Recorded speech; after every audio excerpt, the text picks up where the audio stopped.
सैफ अली खानवरचा हल्ला हा पूर्वनियोजित कटाचा भाग असू शकतो. शरद पवार यांच्या राष्ट्रवादीचे आमदार जितेंद्र आव्हाड यांनी ही शंका उपस्थित केली आहे. सैफच्या मुलाचं नाव तैमूर ठेवल्यावरून त्याला वारंवार टार्गेट केलं गेलं असंही त्यांचं म्हणणं आहे. धार्मिक कट्टरतावाद्यामधून सैफवर हल्ला केलाय का या दिशेनं तपास व्हावा अशीही मागणी त्यांनी केली आहे. हल्लेखोराची वार करण्याची पद्धत बघता जीवे मारण्याचा हेतू होता का अशी ही शंका त्यांनी उपस्थित केलेली आहे. महत्त्वाची अपडेट सध्या आपणही पाहू शकतो. जितेंद्र आव्हाड यांच्याकडून हे प्रश्न खरं तर उपस्थित करण्यात आलेले आहेत. सैफ अली खानवरचा जो हल्ला तो पूर्वनियोजित कटाचा भाग असू शकतो असंही त्यांनी म्हटलेलं आहे. सोबतच सैफच्या मुलाचं नाव तैमूर ठेवल्यावरून खरं तर त्याला वारंवार टार्गेट केलं जात होतं, तर त्यावरून हा हल्ला झाला का, त्या आधारे तपास करावा अशी ही मागणी जितेंद्र आव्हाड यांनी केली आहे. तर जितेंद्र आव्हाड यांनी नेमकी काय एक्सपोज केली आहे पाहूया. सैफ अली खान यांच्यावर झालेला हल्ला हा पूर्वनियोजित कटाचा भाग असू शकतो. गेली अनेक वर्षाच्या पद्धतीनं सैफ अली खान यांना त्यांच्या मुलाचं नाव तैमूर ठेवल्यावरून टार्गेट केलं जात होतं.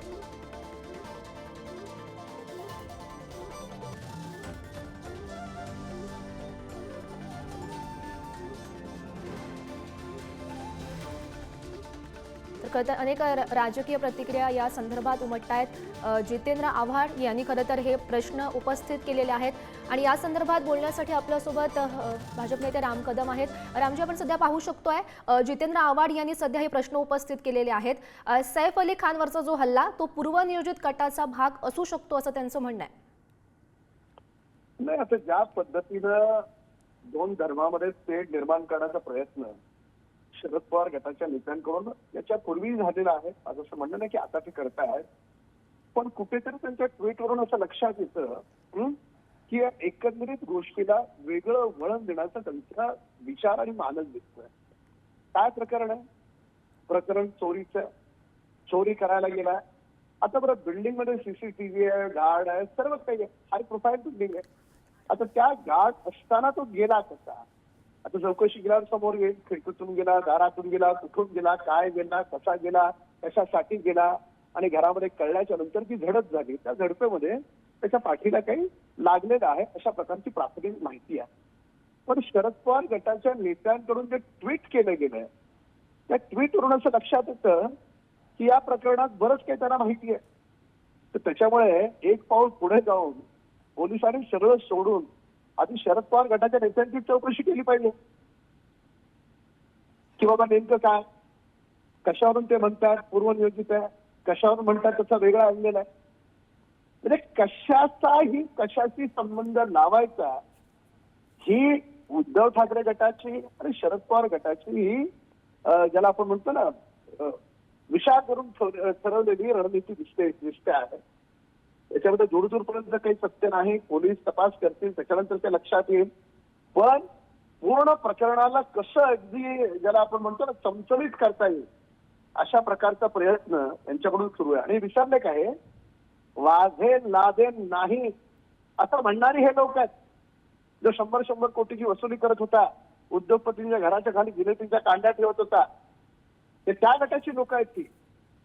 तर त्याच्यामुळे बाकी काही बोलण्यापूर्वी या सगळ्या गोष्टी त्यांनी जरा स्मरणात आणल्या तर त्यांच्या लक्षात येईल.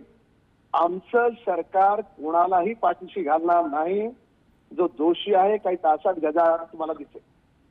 हो, राम कदमजी, तुम्ही म्हणतायत की त्यांना याची पूर्वनियोजित माहिती होती म्हणून ते असं बोलतायत असं तुम्ही म्हणतायत. मात्र एखाद्या कलाकारावर असा प्रकारचा हल्ला होणं हे कितपत योग्य आहे? कलाकार सोडून साध्या माणसावर पण हल्ला होणं योग्य नाही. शेवटी माणूस आहे. हा चोरी करायला गेला, घरच्यांच्या लक्षात आलं, अडवाअडवी झाली आणि त्याच्यातून झडप झाली. त्या झडपेत त्यांनी स्वतःला वाचवण्यासाठी तो पळण्याचा प्रयत्न करत होता, त्यावेळेस घडलेला हा प्रकार. त्याच्यामुळे हल्ला चोरी ही गरिबाच्या घरी झाली ही देखील वाईट आहे, श्रीमंताच्या घरी झाली तीही वाईट आहे.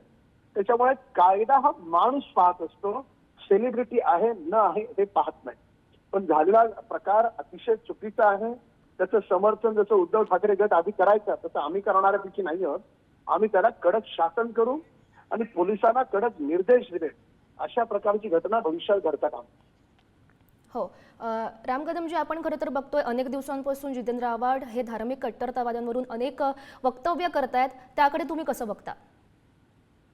नाही, मी म्हणालो ना की जर त्यांच्याकडे काही वेगळी माहिती आहे असं दिसतंय, म्हणजे खरी खोटी भाग वेगळा किंवा ह्या पूर्ण प्रकरणाला त्यांना टिपिकल एका विशिष्ट दिशेने न्यायचं असेल तोही भाग वेगळा. पण पोलिसांनी त्यांची चौकशी करण्याची आवश्यकता आहे. जर ते म्हणत असतील हे पूर्वनियोजित आहे, तर ते कुठल्या निकषावर म्हणतात पूर्वनियोजित आहे?